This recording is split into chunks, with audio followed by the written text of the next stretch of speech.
If you grew up in America in the last 30 years, or chances are your teachers, guidance counselors, maybe even your own parents told you the same thing. They're like, you need to go to college to be successful.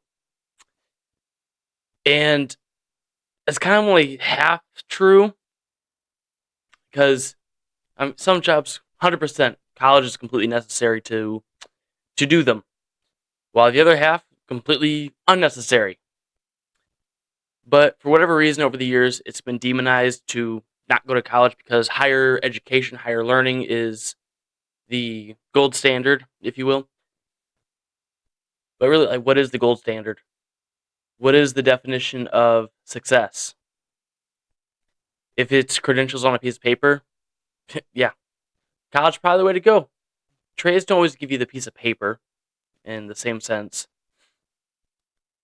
But the reality of it is the United States, very desperate for skilled workers. And because of how desperate it is currently, the demand, the opportunities, very high. We're talking Willie Nelson high over here. But what really comes down to this, what really is the bigger message of most of this is the pressure that you feel in high school. Because when you're in high school, you have, again, your guidance counselors, you have your teachers, you have your parents, you have everyone who's college, college, college. But it's all in really good faith because they want you to be, one, successful, two, they really want you to succeed in life and, again, be highly educated. But highly educated in what? I mean, that's that's one of the real questions, is highly educated in what? Because, I mean, if you have a history degree, why are you taking math classes? There's the whole sense and the point of, a well-rounded education, which can completely respect. And again, this is not to downgrade college. That is not the point of this. The point I'm making throughout this episode is college is not the only way, and if you don't go to college, that doesn't mean you can't be successful. It's the right path for the right journey. Right path. That's almost the same thing. The right path for the individual. Everybody wants to do different things. Your dream is to be a doctor, lawyer. Yeah, you're not getting around to college. But still, the truth is, most people who get the degree get a job that doesn't require the college. So do with that as you wish.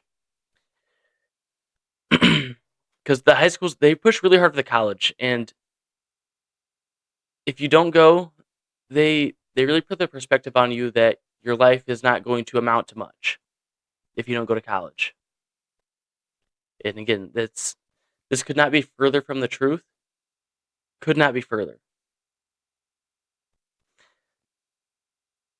One thing that high schools used to have was shop class. A lot of them would have a wood shop, maybe a metal shop, welding class. Some even have an auto tech. I was very fortunate for the high school I attended, only partially. When I was in, we still had a full functioning machine shop, a full functioning wood shop. They had a building trades program. They had a jewelry making class. So the opportunity to work with your hands and get a little taste of what things can be was very good at this school. Today, I'm not sure what they all have left. I know the rooms are still there, but I don't know if all of their equipment's still there. But the trades, they've been, again, they've been pushed and pushed and pushed towards the back. And even in the schools, the budget gets cut. So the first thing that gets cut, is your trades classes, machine shop, wood shop, welding class, CAD drawing. My high school had that also.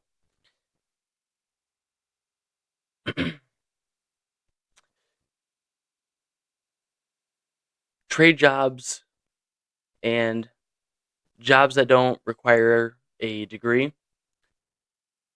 in the greater scheme of things, they're always labeled as like fallback jobs. Well, if you can't do this, you're going to have to do this. And again, it's so far from the truth because those fallback jobs are the jobs that we can't live without.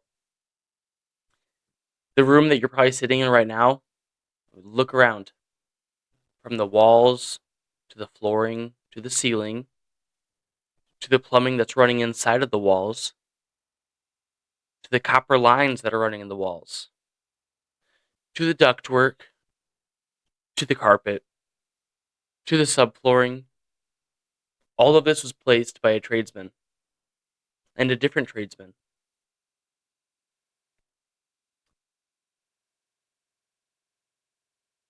There's a label that is a fallback, but really,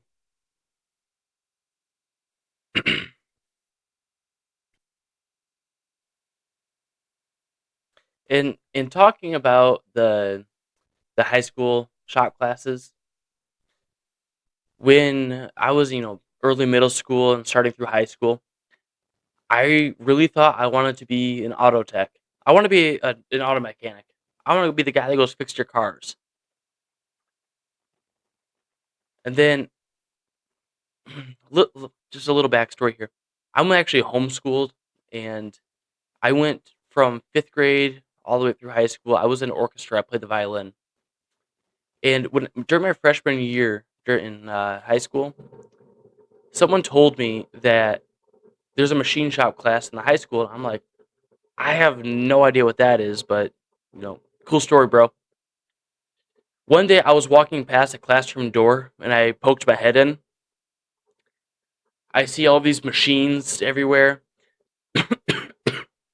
There's like a strong smell of coolant that hits me. I didn't even know it was coolant yet. I'm like, there's a strong smell of something, and I like it. To all the guys in there wearing their safety glasses, I was like, I have no idea what any of this stuff is, but I'm going to find out. I'm going to be a part of this. And once I started and I got just a little taste of it, I realized I see a sliver of what this is. I'm not going to stop till I figure it out. And then what I quickly realized was you don't figure it all out. Machining, you don't learn everything, no matter how hard you try. And I tried for dang near 10 years. There's still more to learn every single day. And the more effort you put into it, the more you get back out of it. And this is across the board for life. The more you put into something, the more you're going to get back out of it. Like I said, I was homeschooled and poked my head in there. Promptly after, I essentially dropped out of I dropped out of homeschool, and I started taking 7 hours a day of machine shop. All day, every day for my high school years was machining. And because I was in there so much, I spent a lot of time helping the other kids in the class finish their projects. We competed for state and then for nationals thereafter. Someone couldn't get all their stuff done in time because everyone else only had 1 hour a day. I was there to help them out with some of the other odds and ends stuff. They had a couple CNC machines in there that the machine shop teacher, he saw some potential in me, that I was taking a lot of interest in doing this. He contacted another machine shop in town, and after school, I can't remember now, it was either once a week or once every 2 weeks, one of their main programmers would actually come into the high school and he would spend an hour with me, teach me how to program the CNC lathe and the mill. I didn't realize how important that would be later in life. I didn't realize how much that would impact me. One, for the learning, but the other lesson it taught me was When you want to get something done, just do it. What's it going to take? The procrastination doesn't add up to anything. It doesn't help anything. He saw I wanted to learn, and he said, I can't teach you this, but this guy can. So I'm going to make sure I get this guy in here to give you what you need. And I could not be more grateful for that.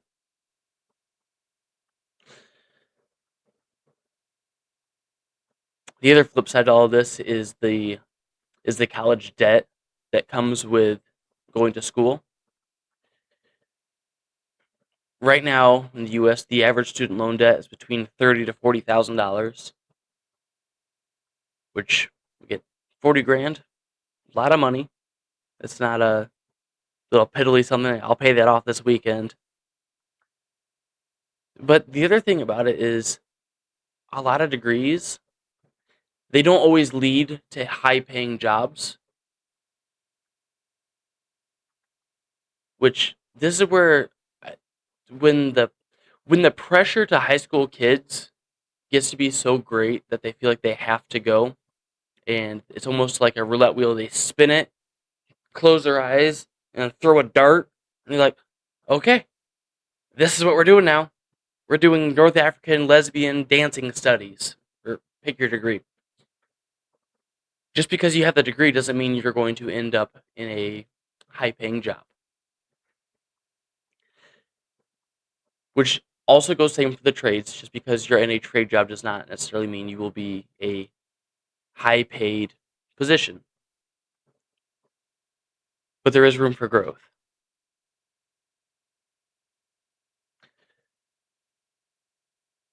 In the trades or in jobs that don't require a high school degree, but you become skilled at that position, you get you get a lot of job security in this once you build a skill. Once you build this, nobody can take this away from you. You get to own this. This is your skill now.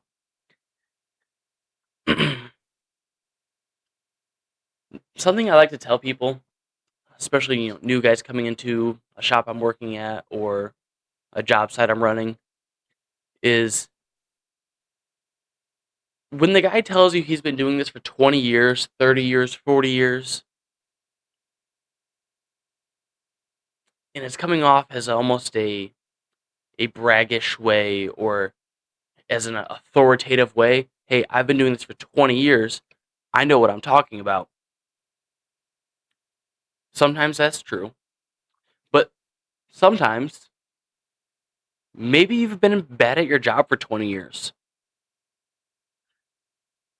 So the new guy who comes in who's only been here for 2 weeks on a job site, I'll take his opinion just as much as I'll take the guy who's been there for 20 years. It's not a disrespectful. It's everybody's brains are working their own way, and you can't take that away from them. This guy has more experience, but maybe this guy just has a more creative approach to the problem that we're in front of.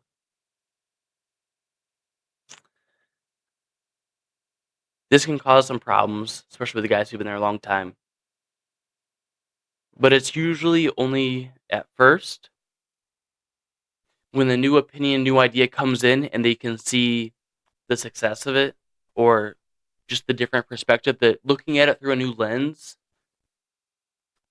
they it's almost like a mind shift where they're like, well, everyone's always done it my way.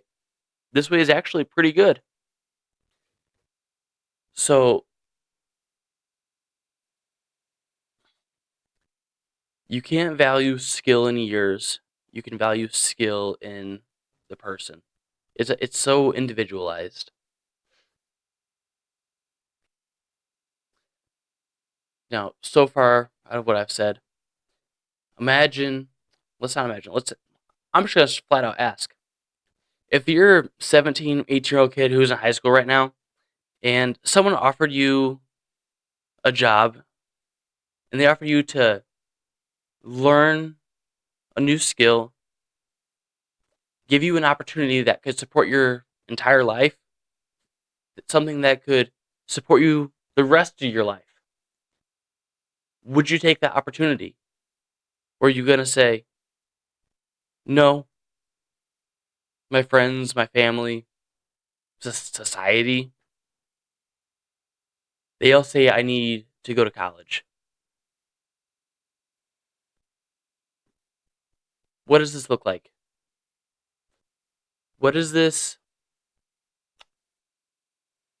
What value is this bringing? Because again, there's some jobs that do require the degree if that's what you want to do. If you want to be an engineer, you want to be a doctor, lawyer, social services. If that's your passion, get the education that you need to do this. But if you're only doing it because someone's telling you that you need to, maybe it's not the right path for you. There's more opportunity out there. There's more options, more avenues you can go down. Because if you look at it from a lens that's far away, one option gives you 40,000 in debt, and the other option gives you pay while you learn. Which again, very enticing of how all this goes.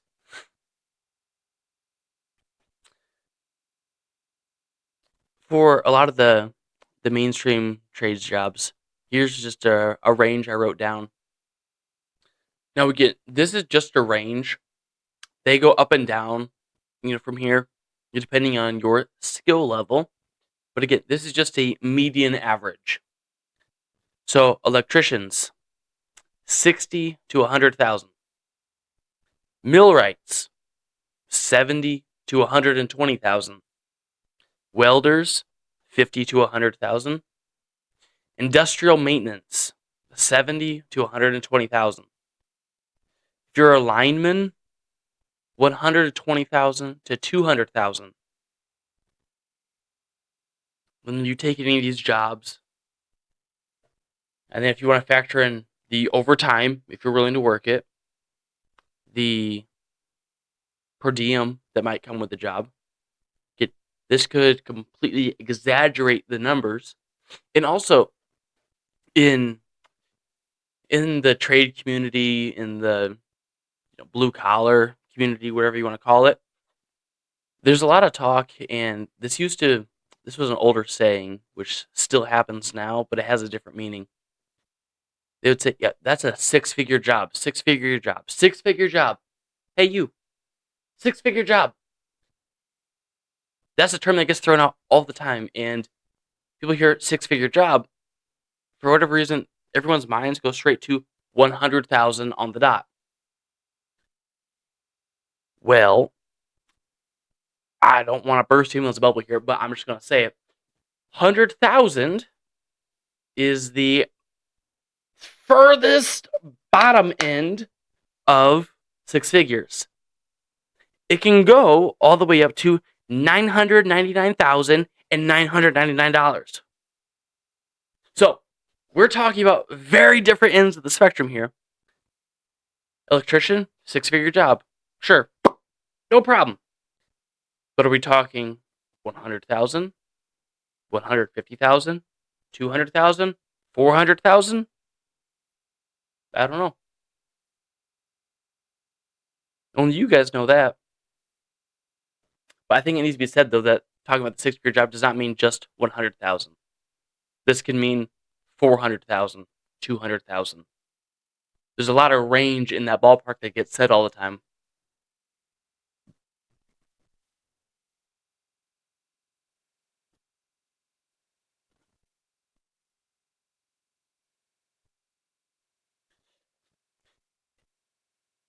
In the hands-on working community, the trade community, another thing that we get tasked with very often is problem solving.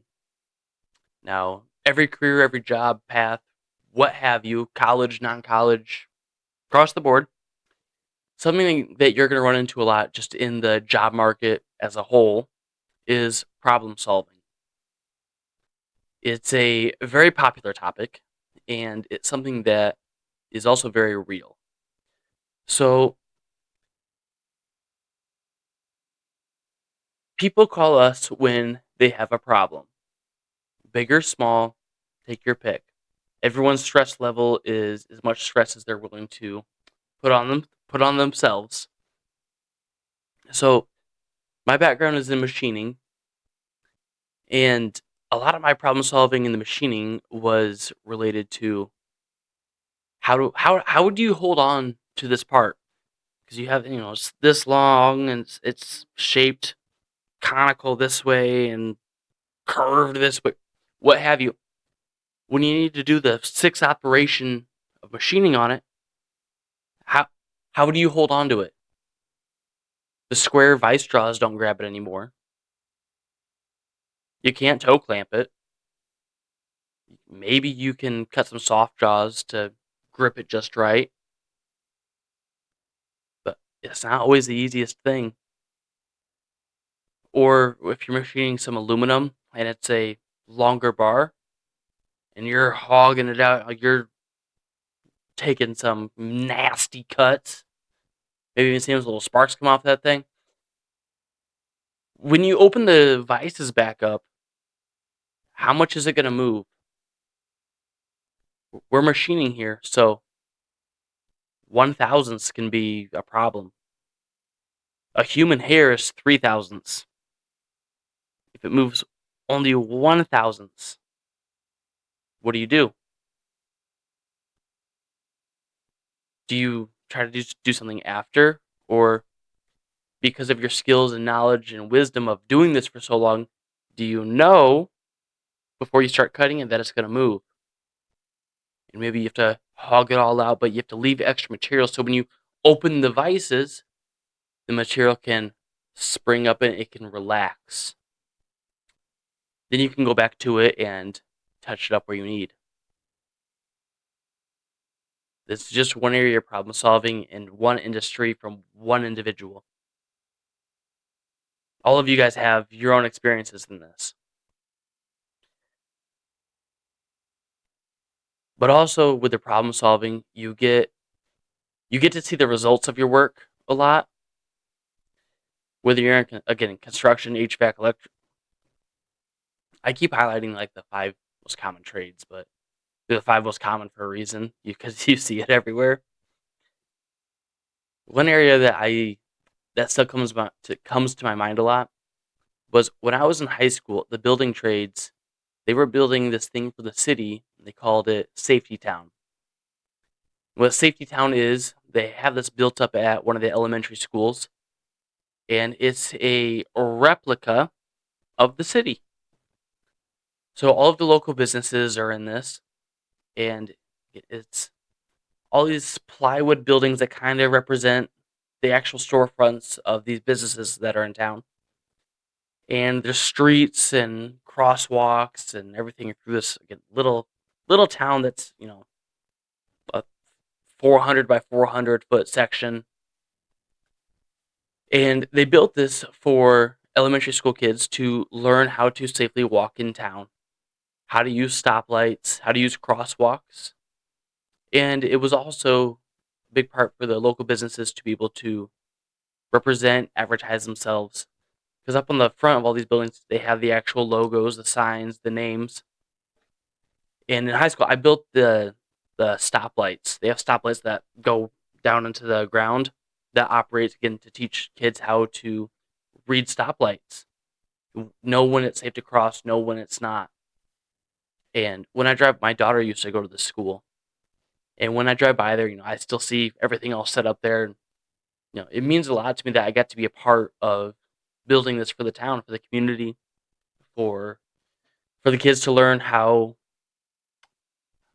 to walk safely in town, to know how to cross the road.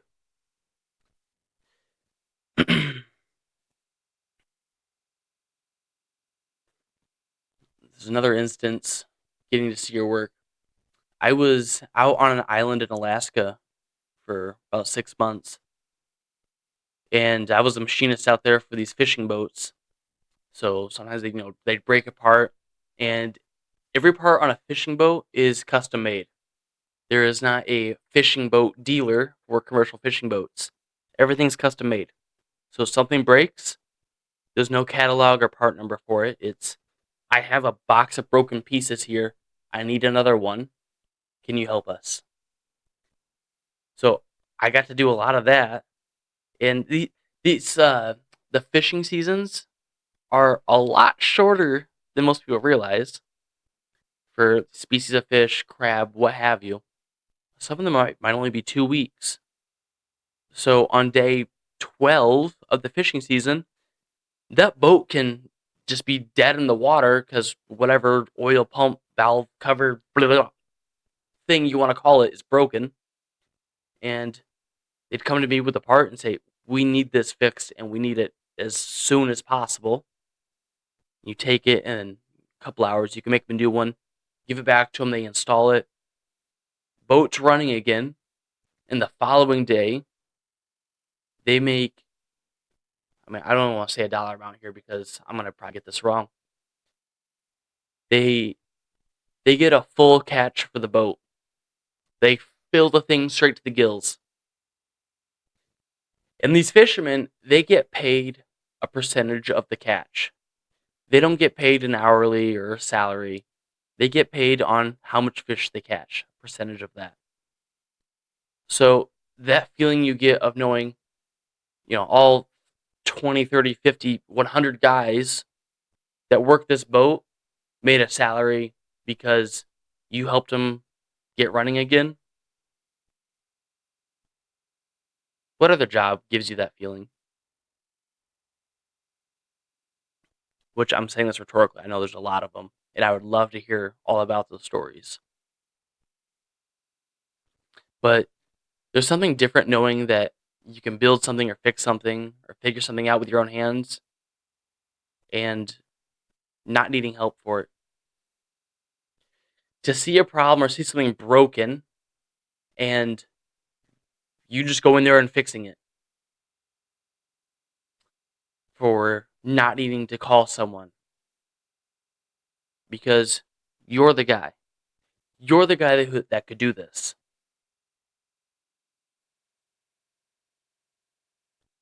And to get to that point, there's a lot of steps that come before this. You have your early stages where you're, learning the tools. You're learning that a metric crescent wrench isn't real. You're learning that the board stretcher isn't real. The aluminum magnet. That's your early stage, your beginning stages.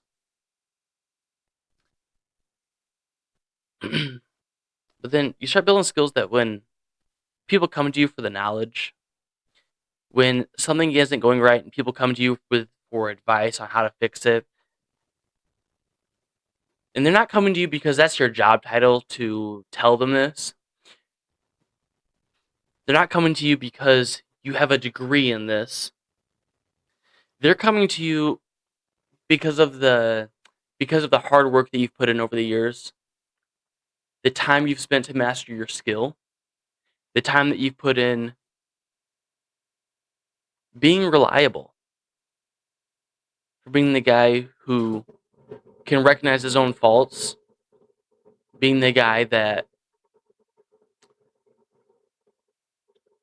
takes responsibility, the guy that doesn't point the finger at somebody else when something doesn't go right, the guy who can say, yeah, that was my bad. I'm going to learn from this. I'm going to be better for next time.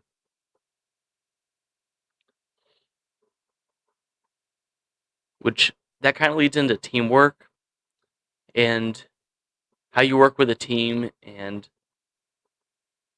the importance of being a team, being a crew, whether you're leading the crew or you're a part of the crew.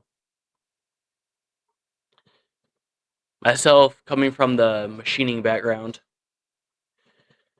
I've worked solo for the majority of my time in the trades. In machining, it's just you, especially in the smaller shops that I've always been in. When the steel truck shows up in the parking lot, I drive the forklift out there, I unload the steel. I take the steel to the saw, I cut the material. When I take it to the CNC machine, I program the CNC machine, I set up the machine, I run the parts, I inspect the parts, I package them up, and then they go out the door. All this was very solo. Monday morning, they hand you a stack of prints and deadlines with quantities. You meet the quantities and the deadlines, you keep moving. Doing the traveling millwright work now, I had a very tough time learning how to work with crews, how to work with other people, because people have their quirks, people have their differences, their opinions, and it's not always the easiest thing to do. You know, when you're leading crews, especially, it takes a lot of extra finesse where you got 10 guys and you're gonna take these 2 guys here, these 3 guys are gonna go there, 4 guys are gonna go there. You have to know who you're sending off. You know this guy and this guy don't get along, so don't pair them up. If you put this guy and this guy together, they get along a little too good, so they're just gonna jibber jabber the whole time and nothing's gonna happen.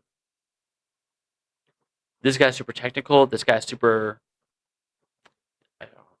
I'd say maybe aggressive in the good way of he just wants to get in there and just get shit done.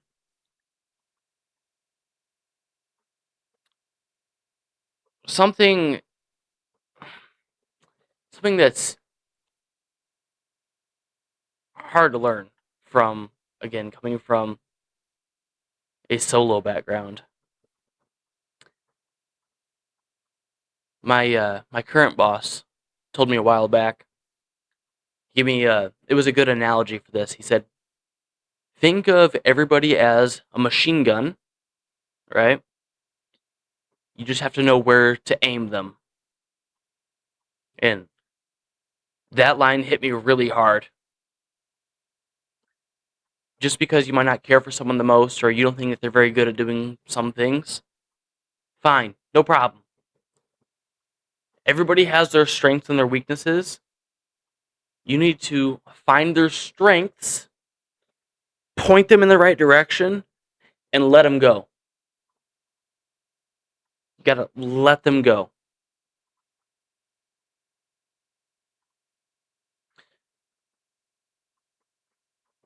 And because this is how we are, when a plant, facility, manufacturer, when they go down, when the line is not running anymore, when they're not producing, you know what they do?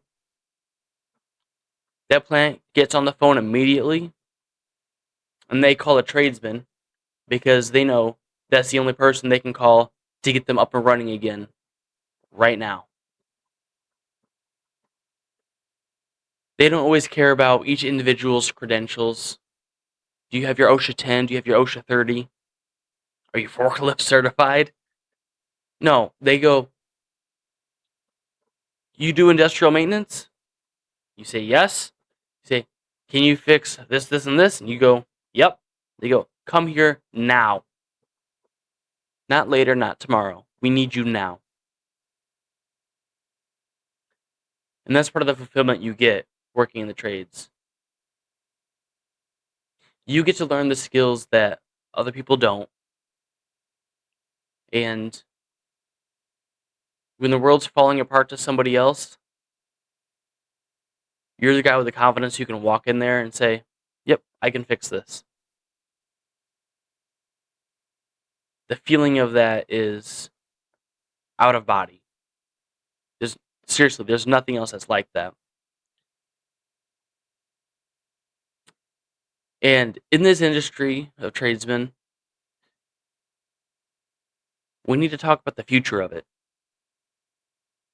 the future tradesmen. Because a lot of the older tradesmen, the fogs, for all y'all, if you know, you know, they're getting out of it. And me personally, a lot of the ones that I've seen, some of them are in their 70s. Some of them, they're still there because they like the work, they want something to do. I've seen other guys who they've been there for so long, 20, 30, 40, 50 years, that they don't see the replacements coming in, and they care deeply about the plant, about the facility. They can't just up and leave. They have a sense of guilt over their heart that keeps them from leaving, from retiring. Because they know once they leave, there's nobody else to replace them to do the work that they're doing. And one, it's not super fair to them to put this guilt on them. They've done their time, paid their dues. They deserve to sit at home in their rocking chair drinking their sweet tea. If anyone's earned it, they've earned it. It's our job to bring up the next generation to take over what they've built. Because they've laid some serious groundwork that's hard to actually imagine what these guys have accomplished. Just this week, this was 2 days ago, I stopped by over my friend Don's house. He was a Vietnam veteran. He was on a Navy ship as a machinist. And actually, one of my first jobs, he was there working in the tool room. And now he's up in his late 70s. And we're still standing out in his driveway, just talking about life, about work, his past stories, what he's done. I always used to love hearing his Navy stories because he was only in for 6 years, but you can tell by the look in his eye that they were some of the most important years to him. And to see that he's still working, I think he's either 75 or 76. And he's still working for 4 or 5 hours a day in the machine shop. Like, complete respect to that guy and what he's done throughout his life.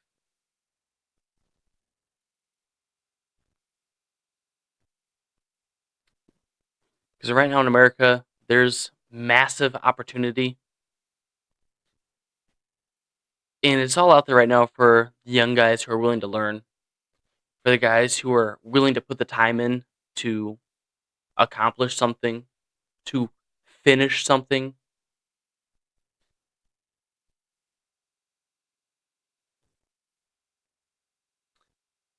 And through all the paths, whether it's trades, going to college, something else. It does not mean that any of the paths are the wrong path. It's showing you that there's different paths. There's options to your path. The trades built this country. Real Americans. Guys who don't care about your excuses. The guys who just get stuff done. That's who really did this.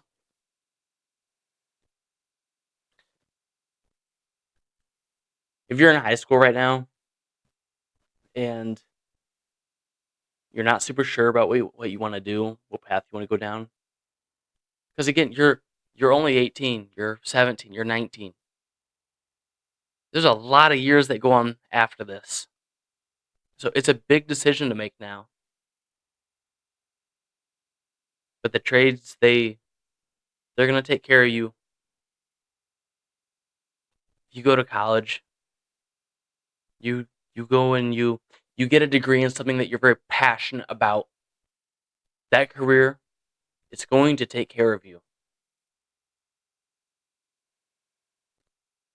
The world is out to get you sometimes, but same as anything else, you get out of it what you put into it.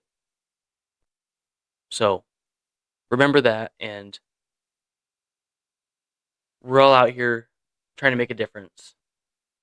Trade Life is out here laying brick by brick our mission on exposing the trades, telling you what it's really like, the opportunity that's really out there, the options that are out there. We're here for you. We're here to talk. We're here to mentor. That's what all of this is. We're here to mentor you into making the best decisions that you can. Because in the end, it's all your decision. All we can do is tell you about past experience and what we've seen. But maybe you've seen things too, and you want to share it with us. This is a great community, and Trade Life is here to build up this community of tradesmen who care, who want to help, who want to do something to make a difference. So, with all this, thank you for watching. Please like and subscribe this, share it. If you got family members who are getting ready to graduate, not sure what they want to do, send them this video. Maybe it's going to change your life. We're here to bring the trades to the light, to bring awareness to all of this. I want to bring all of the options. Thank you.